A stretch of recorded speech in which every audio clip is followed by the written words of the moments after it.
it is a test for America how well those at the bottom do, not just how well those at the top do. In his first television interview on Black America since introducing the Jobs Act, the president talks exclusively to BET News. I am spending all my time in this office trying to make sure that if there's some kid in the south side of Chicago that doesn't have a shot right now, that I'm fighting for him. Can President Obama's new jobs bill provide relief for African Americans, the group hardest hit by the crisis? With patient and firm determination, I'm going to press on for jobs. Can he fix the economy in time to fend off his political rivals? He has failed the African American community. Yeah, good to see you. It's been a long time. Tonight, a BET News exclusive. The President Answers Black America. Good evening. I'm Emmett Miller, and welcome to our broadcast from the White House. The weak economy has claimed many victims, and it's affected all Americans, but the impact on African Americans has been especially devastating. And that's the focus of our conversation this evening with the president. Let's begin with jobs. 9.1% of all Americans are unemployed, compared with 16.7% of African Americans, the highest in a generation. By the time President Obama got into office, black unemployment was already almost 13% and climbing. So he did inherit much of the problem. Still, today, he owns it.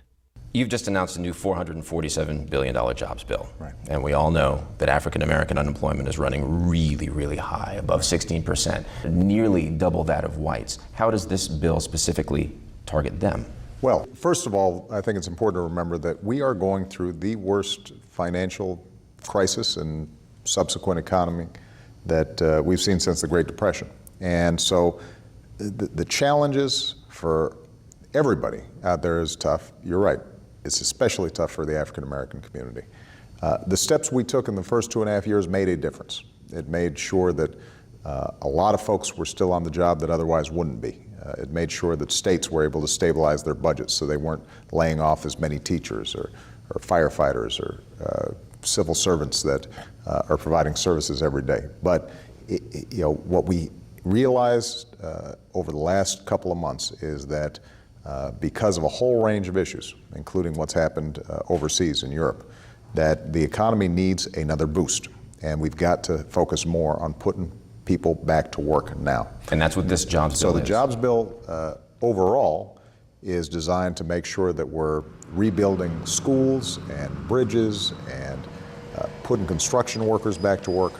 It makes sure that we're putting teachers back in the classroom. It makes certain that we are providing incentives to hire veterans who have been out of work, but also the long-term unemployed who are out of work.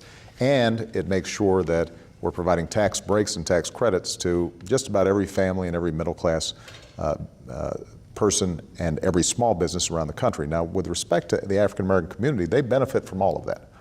But in addition, we are making sure that summer jobs for youth are included in the package, making sure that we reform our unemployment insurance so that in addition to 1.4 million African Americans getting unemployment insurance, we're also providing them a pathway so that they start getting some on-the-jobs training. All those things are going to have a huge impact in the African American community. That's why we've got to get this bill passed now. Why not target the African American community? Why not say then, this is for you? This is for African Americans. If there was a banking crisis, then you'd target money for the banks. If there was a national disaster, you target your money for the national for disaster relief. That's not how America works. America works when all of us are pulling together, and everybody is focused on making sure that every single person has opportunity. And so when we put forward a program like, for example, the health care bill, our focus is people who don't have health care. Now, it turns out that the majority of folks who don't have health care are also working families and are disproportionately African American and Latino. But that doesn't mean that it's only for them. There are a whole bunch of folks all across the country who need help, and we are going to help every single person who needs help. This weekend, the president took his message to the annual meeting of the Congressional Black Caucus, urging his supporters to join his jobs bill fight and challenging congressional Republicans. You say you're the party of tax cuts? Pass this jobs bill. And every worker in America, including nearly 20 million African-American workers, will get a tax cut. Pass this jobs bill and prove you'll fight just as hard for a tax cut for ordinary folks as you do for all your contributors.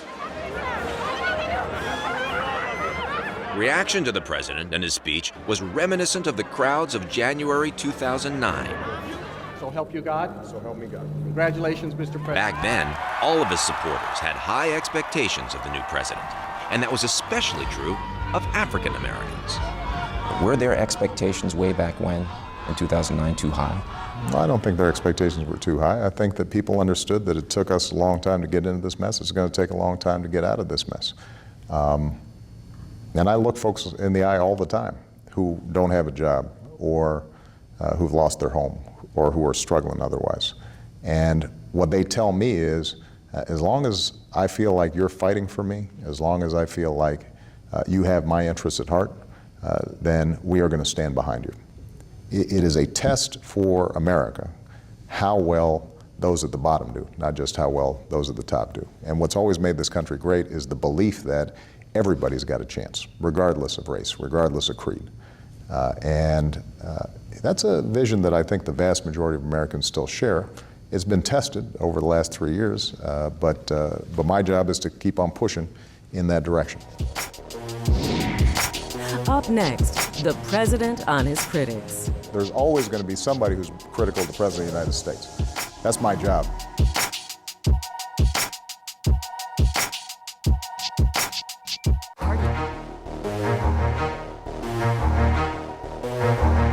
Distress over the dismal unemployment rate and other factors have led some African American leaders to openly criticize the president. Our people are hurting. The unemployment is unconscionable. We don't know what the strategy is. We don't know why on this trip that he's in the United States now, he's not in any black communities. We don't know that.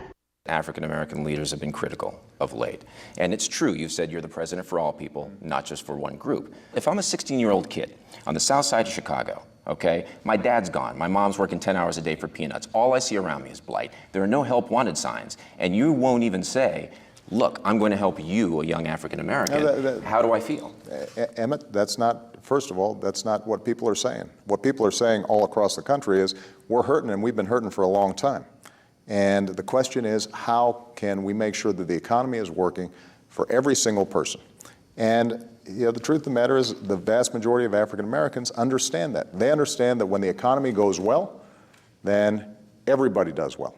Now, there are certain communities that have been struggling even when the economy does well, which is why, for example, the Neighborhood Stabilization Program is going to be targeting communities that are having the toughest time.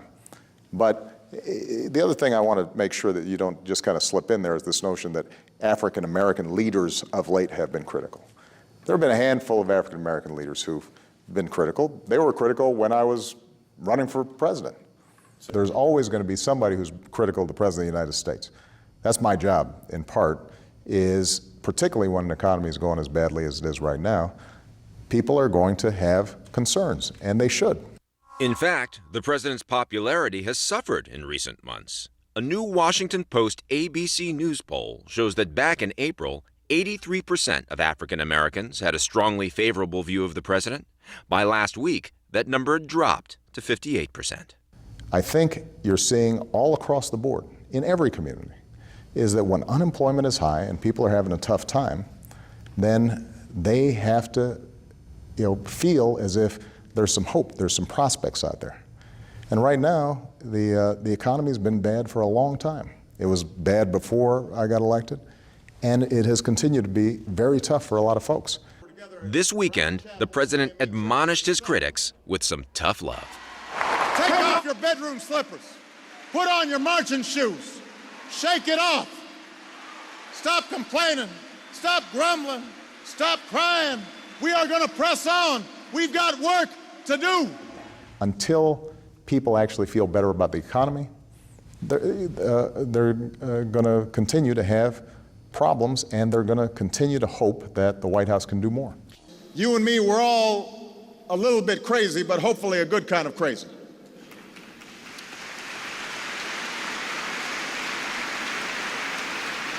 We're a good kind of crazy because no matter how hard things get, we keep the faith. We keep fighting. We keep moving forward. Coming up, the president gets personal. What would you say to the man who stood on the podium back in 2009 that he didn't know then that he knows now?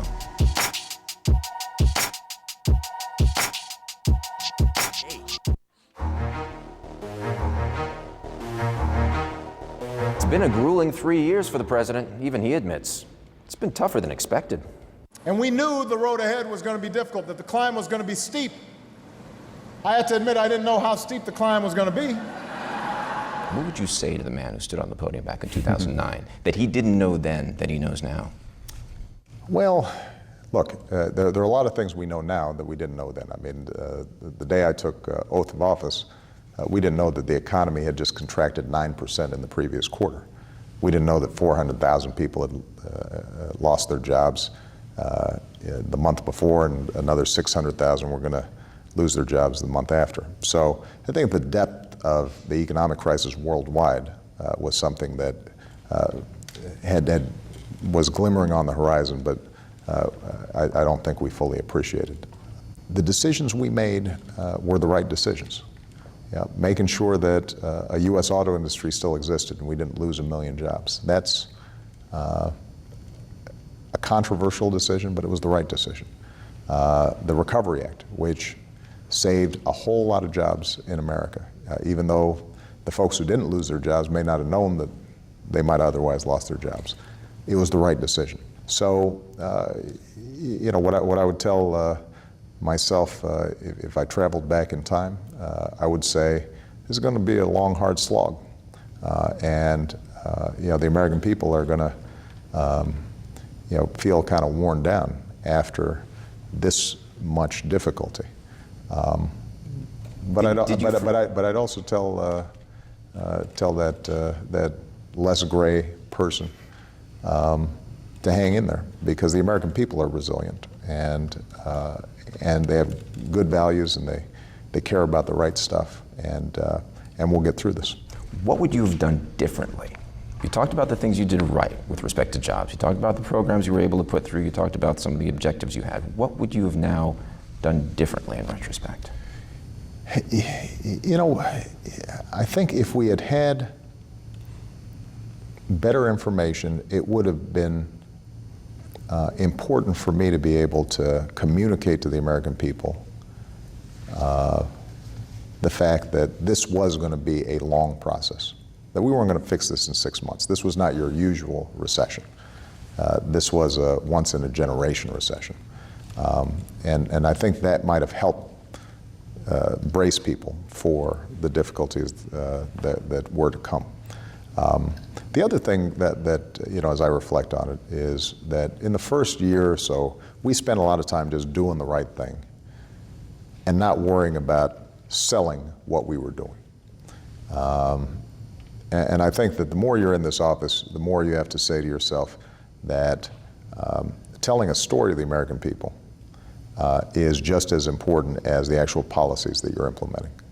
And they've got to have a sense of where it is that we're going to go, particularly during hard times. I sat down with you 5 years ago in the hallway of a junior college when you were still senator. It was the Audacity of Hope book tour. Do you ever think back on those times? What reflections do you have, considering who you are now?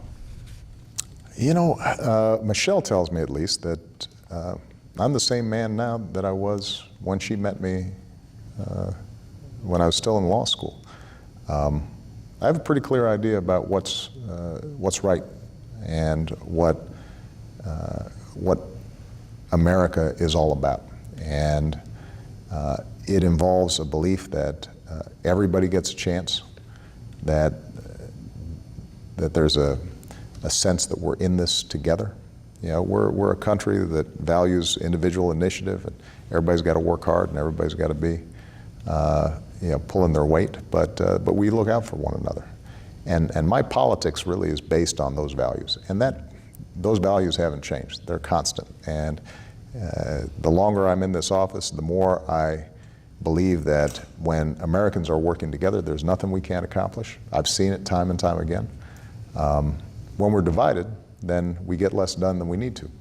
And part of my job is to help usher America through a very difficult time, but still maintain that sense that we're in this together. Up next, your questions for the president. We'll get some of it through Congress, and we will just keep pounding away until we get all of it through Congress.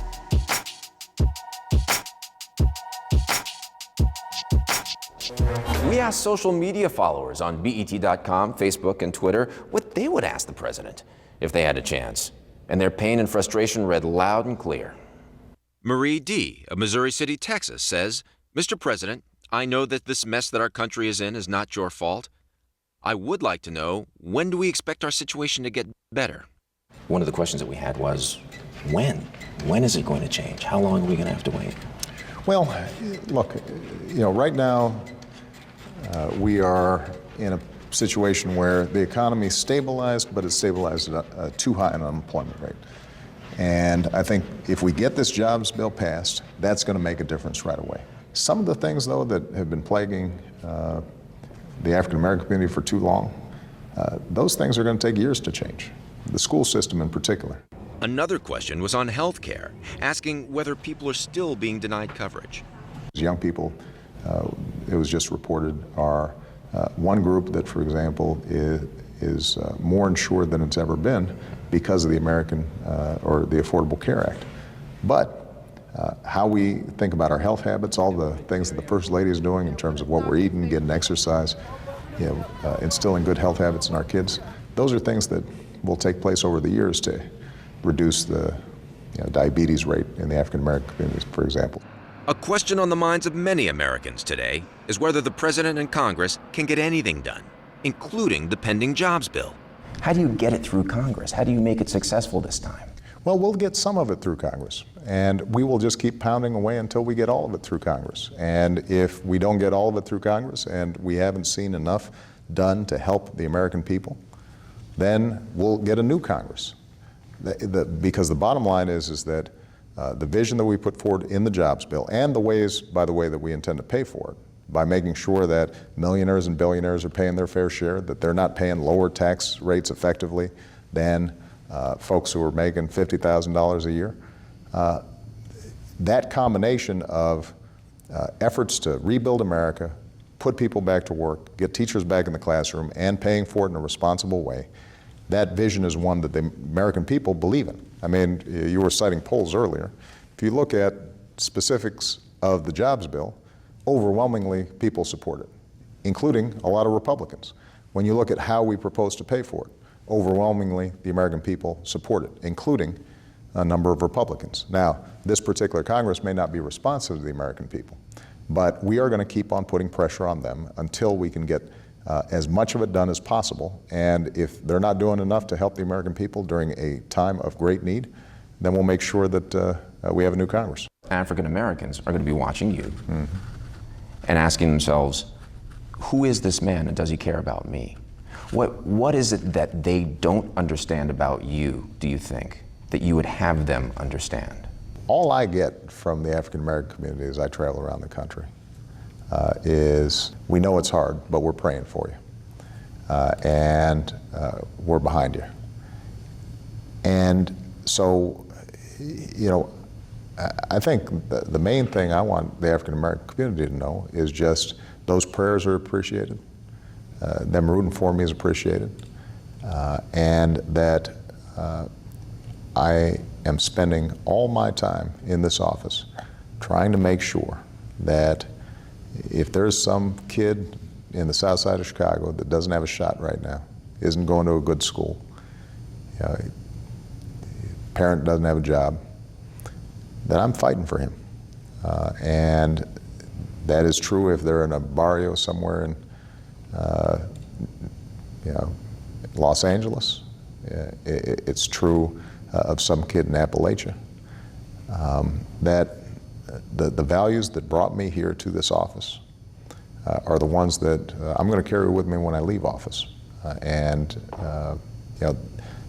That's all I care about, is making sure that I'm delivering on behalf of those folks who've invested so much in me. Mr. President, thank you. Thank you. Appreciate it. This broadcast is the first in a series that BET News will produce as part of our special coverage of the 2012 elections. Thanks for watching. From all of us at BET News, I'm Emmett Miller in Washington. Good night. For more White House and political coverage, go to bet.com/politics and follow us on Twitter at BET News.